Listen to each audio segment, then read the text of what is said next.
Hey, you know what today is? Yeah, What? Saturday. You know what Saturday is, right? yeah, What? basketball. You wanna go play some basketball? Okay, Alright then, we're gonna go sell a bone density scanner. How about that? Wanna do that? no. Hey, Dad, I'm going pro. I'm going pro. Whoa, okay. I don't know, you'll probably be about as good as I was. That's kind of way it works, And I was below average. So you'll probably ultimately rank somewhere around there, So you'll excel at a lot of things, just not this. So I don't want you out here shooting this ball around all day and night.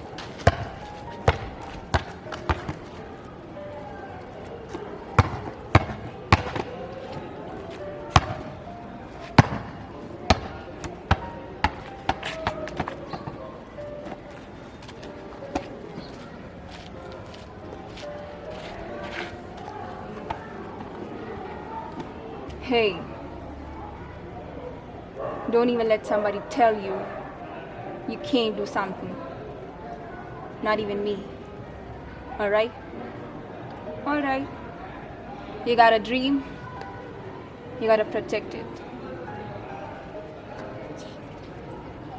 People can do something themselves, they wanna tell you you can't do it.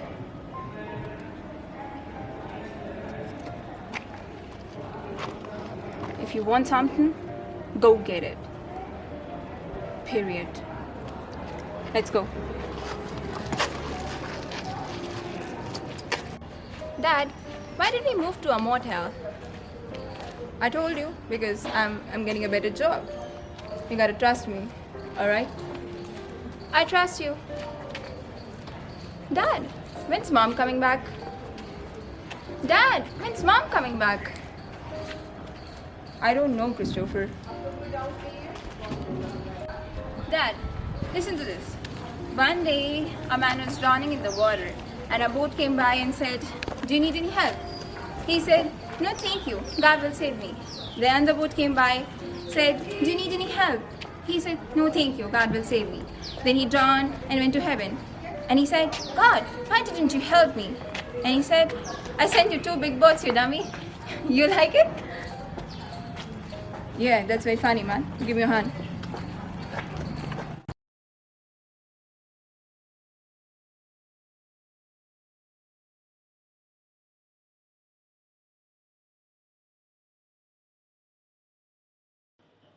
I'm sorry, but I don't want to be an emperor.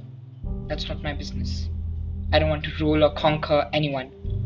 I should like to help everyone. If Jew, Gentile, black man, white, we all want to help one another.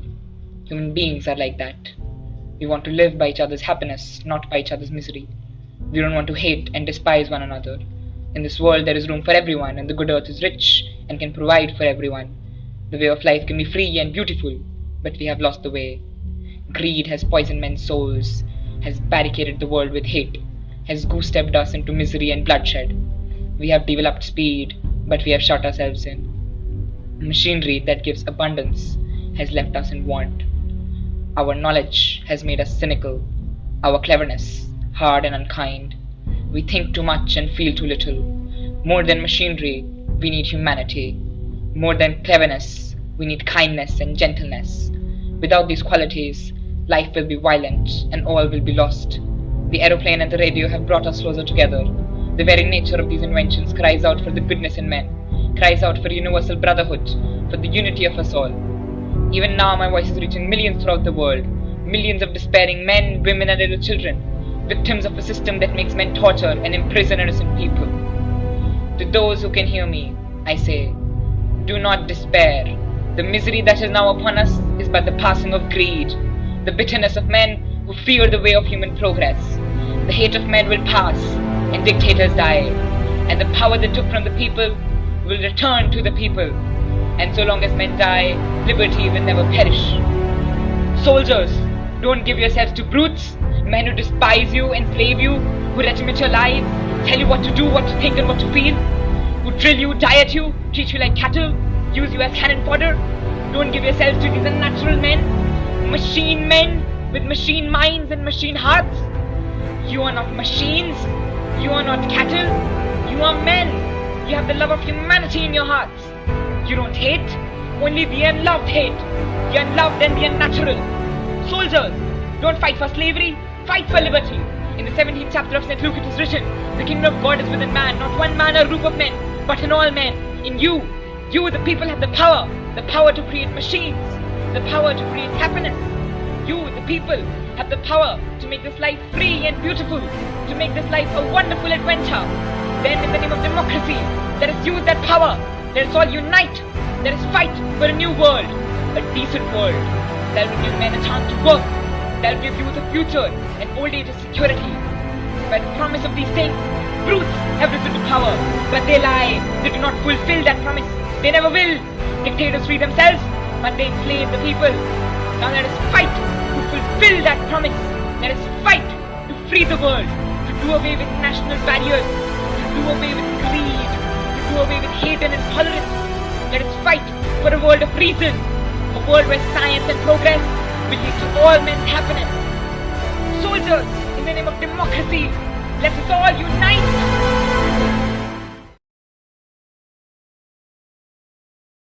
Greetings to everyone present here. My name is Rishit Soni from Martinia for Boys, and what I'll be presenting to you is a scene, a rather deleted scene, from the movie called The Dictator of 2012.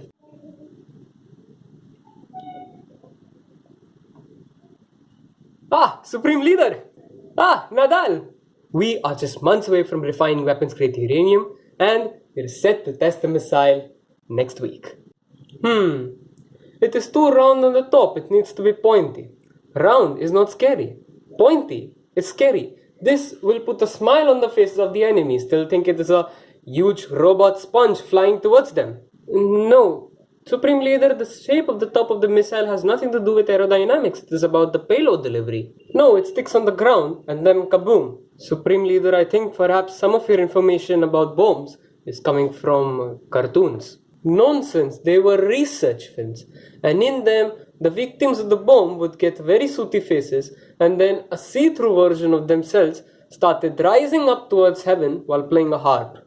In this film, just one question, was there a duck who, when the explosion happens, his bill goes around the back of his head, and then in order to talk he has to put it back this way? There was somebody who suffered a deformity like that, yeah. Okay, I am now 100% sure that you are watching cartoons. Have you spoken to the experts about this? Have you consulted Professor Bobai? Who? Professor Bobai, the one with the incredibly huge forearms that are missized for his body. Oh, okay. The man you're discussing is called Popeye. Bobai. He's not a professor. Popeye is, as the song tells us, a sailor man.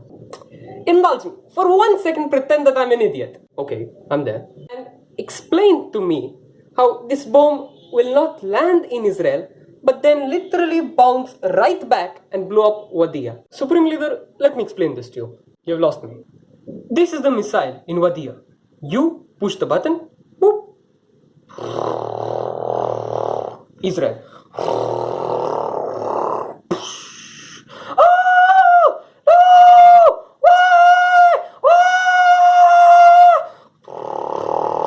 Nuclear winter. Reality is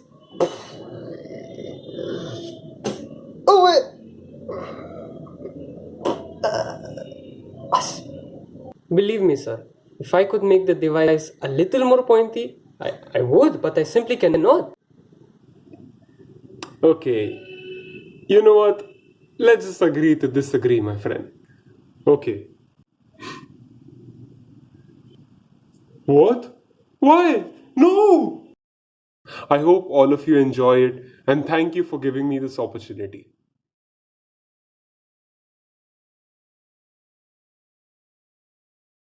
Kill those 3 Wall Street guys. Okay, I'm waiting for the punchline. There's no punchline. It's not a joke. You're serious, aren't you? You're telling us you killed those 3 young men on the subway. And why should we believe you? I got nothing left to lose. Nothing will hurt me anymore.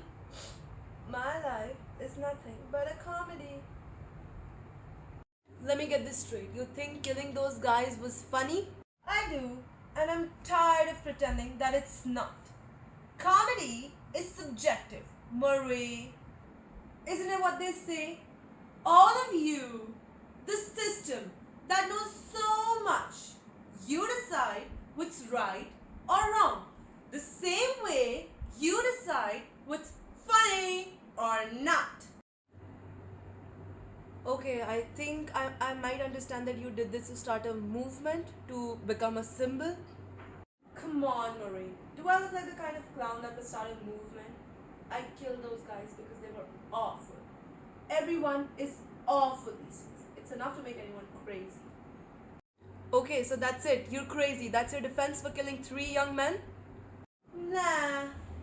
They couldn't carry a tune to save their lives. Ugh.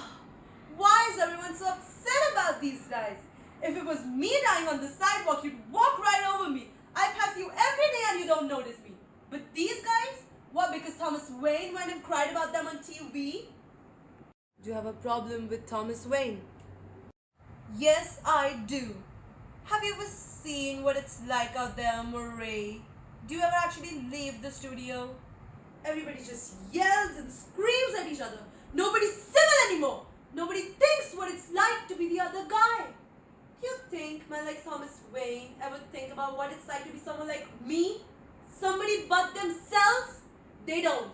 They think that we just sit there and take it like good little boy and go werewolf and go wild. You're finished? I mean, there's so much self-pity, Arthur. You sound like you're making excuses for killing those young men. Not everybody, and I'll tell you this, not everyone is awful. You're awful, Murray. Me? I'm awful? Oh yeah, how am I awful?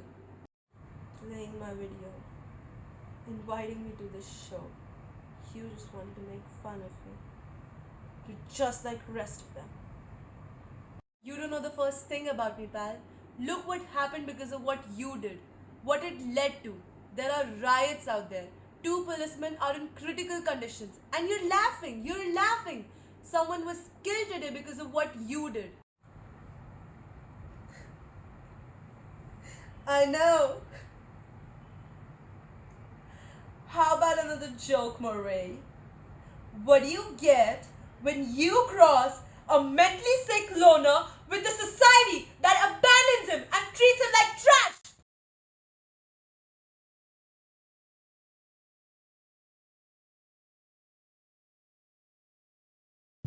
There is nothing that you know about your father that I know. Nothing. And understand better. Okay? You make concessions when you're married a long time. But you don't believe you'll make it when you're beginning. When you're young. You say, oh, I'll never tolerate this or that or the other thing. But time goes by, darling. And when you've slept together 1,000 nights and you've smelled like spit up from the babies when they're sick and you've seen your body droop and get soft, and some nights you just think, oh God, I'm not going to put up with it another minute. But you wake up the next morning and the kitchen smells like coffee and the kids have their hair brushed all by themselves, and you look at your husband and no, he's not the person you thought he was. But he's your life. And the kids in the house and everything that you do is built around him. And that's your life, that's your history too. And if you take him out, that's like cutting his face out of all the pictures. It just makes a big hole. And it ruins everything. You can be hard. And you can be very judgmental. With those 2 things alone, you're going to make such a mess out of your life you wouldn't believe. And I want to be able to tell you these things in 10 years. And when I think how most of what you learned so far came from your dad, it hurts my heart to think how little I have gotten done. Yes. Talk about me. I want to talk. You let me talk. Now let me talk. Dad won't let me talk because he says I'll upset myself.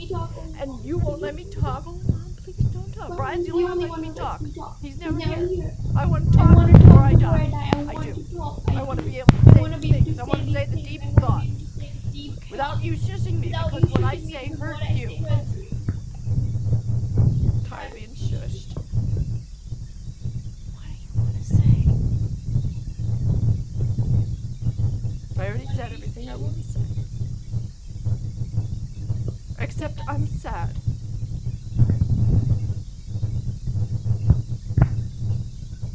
I'm sad that I won't be able to plan your wedding. So promise me that you won't have a ring bearer or a flower girl because those kids always just misbehave and then they distract from the bride. And don't invite too many people. Well, I might not even get married, so whatever. If I knew that you would be happy, I would close my eyes now. I would. It's so much easier to be happy, my love. It's so much easier to choose to love the things that you have. And you have so much. Because I'm always yearning for what you're missing, or what it is you're imagining you're missing. It's so much more peaceful. When I found you and Corey and a halfway decent job, I was safe. Could nothing touch me. I wasn't gonna strike out no more. I wasn't gonna go to the penitentiary. I wasn't gonna lay in the street with a bottle of wine. I was safe. I had me a family, a job. I wasn't gonna get that last strike. I was standing on first base, waiting for one of them boys to knock me, to bring me home. Then when I saw that gal, she firmed up my backbone, and I got to thinking that if I tried, maybe I could steal a second. You understand what I'm saying? After 18 years, I want to steal a second. You should have grabbed me and held on to me. Go on for it. We ain't talking about baseball here. We're talking about you seeing another woman and bringing her home to me. That's what we're talking about. We ain't talking about no you're baseball. not listening to me. I'm trying to explain it to you the best way I know how. It's not easy for me to admit that I've been standing in the same place for 18 years.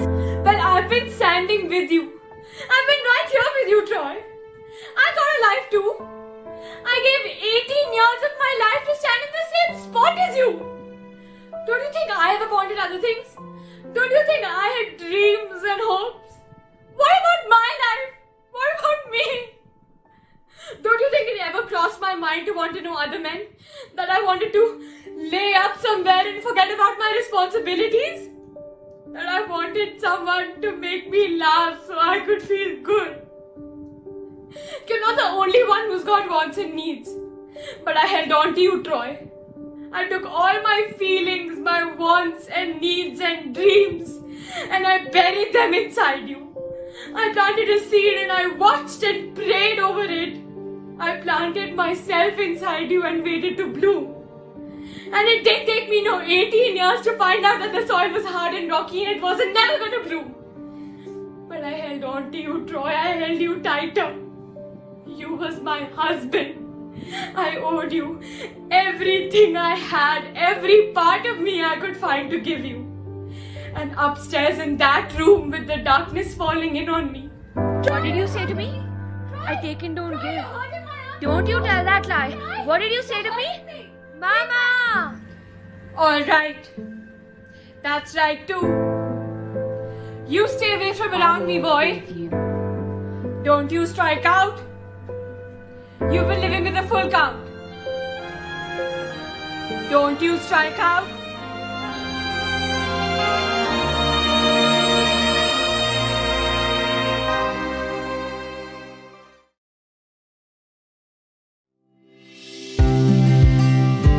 When I was a kid, I thought Utopia was a perfect place where everyone got along and anyone could be anything.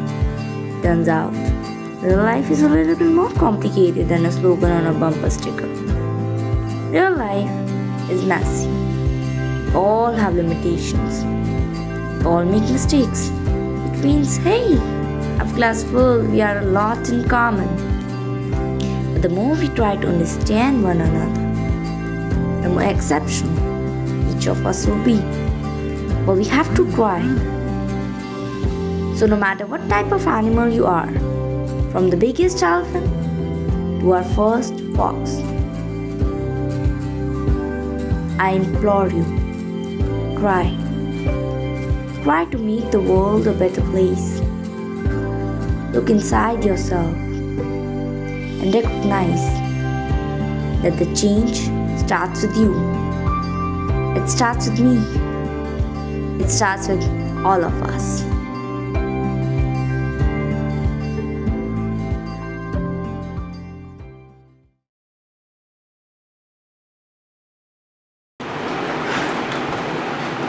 He's not answering any questions. That's okay, I have no question. That's right, I'm about to monologue, son. Better make it quick. You only got 8 minutes. Alright, then let me paint you a picture. I'm Philip, a successful periodontist who has been addicted to diazepam, a sedative I take because I'm junkie scum. Also, addiction is a disease I would be super empathetic towards if you wouldn't have killed a man. What is the point of this? I'll get there. So one day I decide that I'll be working late at the office when my boss Robert decides to surprise me and he catches me stealing the meds again. Junkie scum. Also again, not your fault. Addiction has a genetic component towards it and he says he's gonna file a report. I could lose my license. We fight and something in me just snaps. So I grab the first thing I can find and I hit him with it. You still have no murder weapon. I do now. Here's a shot I found on Yelp of the surgical suite 6 months ago. And there is a photo that a crime scene photographer took 2 weeks ago of the same surgical suite. Notice any differences?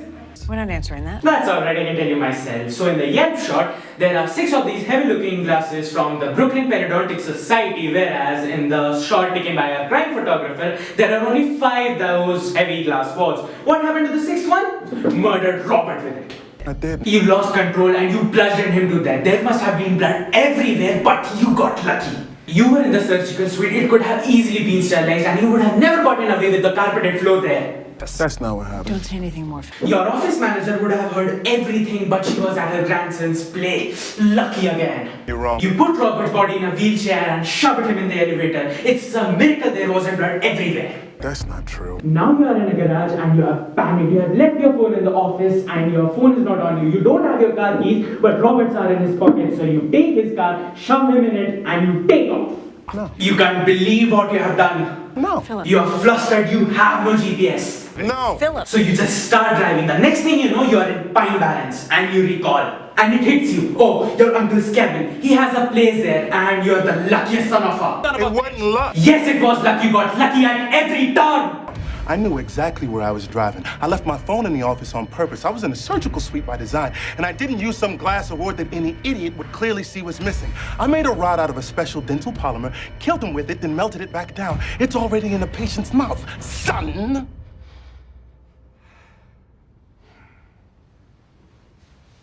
Oh, damn. Oh, damn. Oh, damn! And that's 3 oh dams. Oh, damn!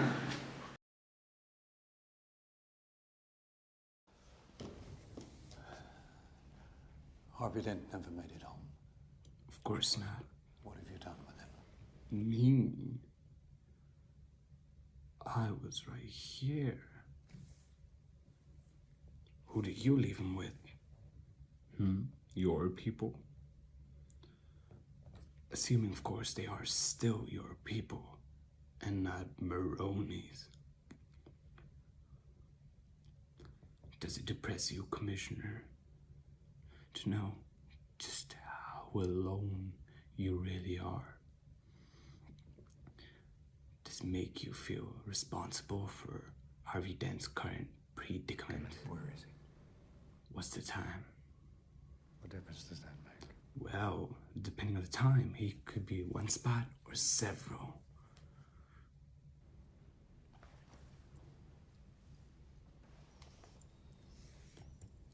If we're gonna play games, I'm gonna need a cup of coffee.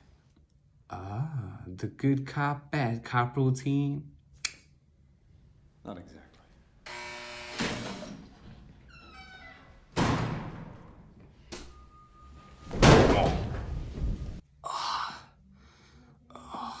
Never start with the head. The victim gets all fuzzy. He can't feel the next. See? You wanted me. Here I am. I wanted to see what you'd do. And you didn't disappoint. You let 5 people die. Then you let Den take your place. Even a guy like me, that's cold. Where's Dan? Those mob fools who want you gone so they can go back to things were. But I know the truth. There's no going back. You've changed things. Forever. Then why do you want to kill me? I don't want to kill you. What would I do without you? Go back to ripping off mob dealers? No. No, you complete me. You're garbage. You kills for money. Don't talk like one of them. You're not. Even if you'd like to be. To them, you're just a freak. Like me. They do right now.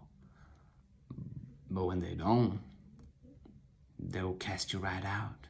Like a leper. See their morals, their code. It's a bad joke. Dropped at the first sign of trouble. They're only as good as the world allows them to be. I'll show you. When chips are down, these civilized people, they'll eat each other. See, I'm not a monster. I'm just ahead of the curve. Kill those 3 Wall Street guys. Okay. I'm waiting for the punchline. There is no punchline. It's not a joke. You're serious, aren't you? You're telling us you killed those 3 young men on the subway. Mm-hmm. And why should we believe you? I got nothing left to lose. Nothing can hurt me anymore. My life is nothing but a comedy. Let me get this straight. You think that killing those guys is funny? I do. And I'm tired of pretending it's not. Comedy is subjective. Murray, isn't that what they say? All of you. The system that knows so much, you decide what's right or wrong. The same way that you decide what's funny or not. Okay. I think I might understand that you did this to start a movement, to become a symbol. Come on, Murray. Do I look like the kind of clown that could start a movement? I killed those guys because they were awful. Everybody is awful these days. It's enough to make anybody crazy. Okay. So that's it. You're crazy. That's your defense for killing 3 young men. Nah, they couldn't carry a tune to save their lives. Ugh, why is everybody so upset about these guys? If it was me dying on the sidewalk, you'd walk right over me. You pass me every day, but you don't notice me. But these guys, well, because Thomas Wayne went and cried about them on TV? You have a problem with Thomas Wayne too? Yes, I do. Have you seen what it's like out there, Murray? Do you ever actually leave the studio? Everybody just yells and screams at each other. Nobody's civil anymore. Nobody thinks what it's like to be the other guy. You think men like Thomas Wayne ever think what it's like to be someone like me? To be somebody but themselves? They don't. They think that we'll just sit there and take it like good little boys. That we won't werewolf and go wild. You finished? I mean it so much, self-pity, Arthur. You sound like you're making excuses for killing those young men. Not everybody. And I'll tell you this, not everyone is awful. You're awful, Murray. Me? I'm awful? Oh yeah? How am I awful? Playing my video, inviting me on the show. You just wanted to make fun of me. You're just like the rest of them. You don't know the first thing about me, pal. Look what happened because of what you did, what it led to. There are riots outside. 2 policemen are in critical condition. And you are laughing? You are laughing? Someone was killed today because of what you did. I know. How about another joke, Murray? No, I think we've had enough of your jokes. What do you get when you cross a mentally ill loner with a society that abandons him and treats him like trash? Call the police, Gene, call the police. I'll tell you what you get. You get what you deserve.